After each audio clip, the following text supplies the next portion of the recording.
যে যাকেই ভোট দেন না কেন আপনারা অবশ্যই কেন্দ্রে যাবেন। অনেক রক্তের বিনিময়ে অর্জিত এই নির্বাচন।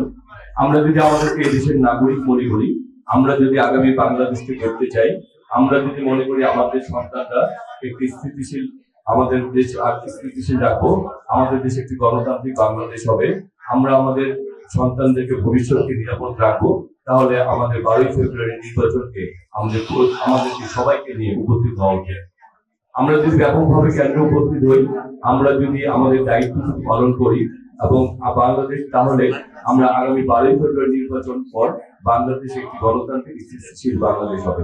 কারণ এই নির্বাচন নিয়ে অনেক চক্রান্ত ষড়যন্ত্র চলছে।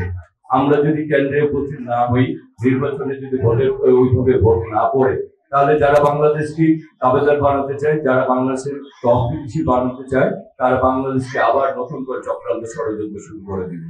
তারা বাংলাদেশকে এমন একটি পর্যায়ে নিয়ে যাবে যাতে ভবিষ্যৎ বাংলাদেশ আর গণতান্ত্রিক বাংলাদেশ না হতে পারে, বাংলাদেশের রাজনৈতিক স্থিতিশীলতা যাতে না আসে, এমন একটি পরিস্থিতি তৈরি হবে।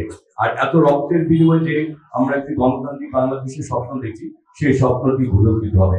আমি আপনাদেরকে রক্ত দিতে বলছি না, জেল থাকতেও বলছি না, আপনাদেরকে গুম হতে বলছি না, কিন্তু আপনি আপনার দায়িত্বটুকু দেশের নাগরিক হিসেবে আপনি দাবি করেন, আপনি যে বাংলাদেশকে নিয়ে চিন্তা করেন, সুতরাং সেই বাংলাদেশকে যদি বাস্তবায়ন করতে হয়, তাহলে আপনাদেরকে অবশ্যই কেন্দ্রে যাওয়া উচিত। কারণ তা না হলে আমরা আবার একটি সংকটের মধ্যে যাব।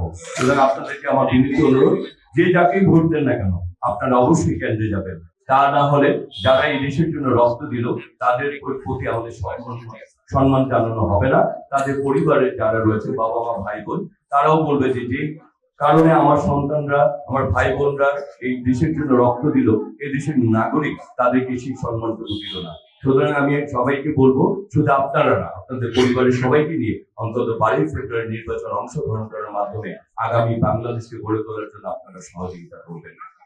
আজকে আমরা বলতে চাই, আমরা একসময় অনেক নির্যাতন নিপীড়ন সহ্য করেছি, কিন্তু আগামীর বাংলাদেশ আমরা প্রতিহিংসার রাজনীতি করতে চাই না। আগামীর বাংলাদেশে আমরা সবাইকে নিয়ে কাজ করতে চাই।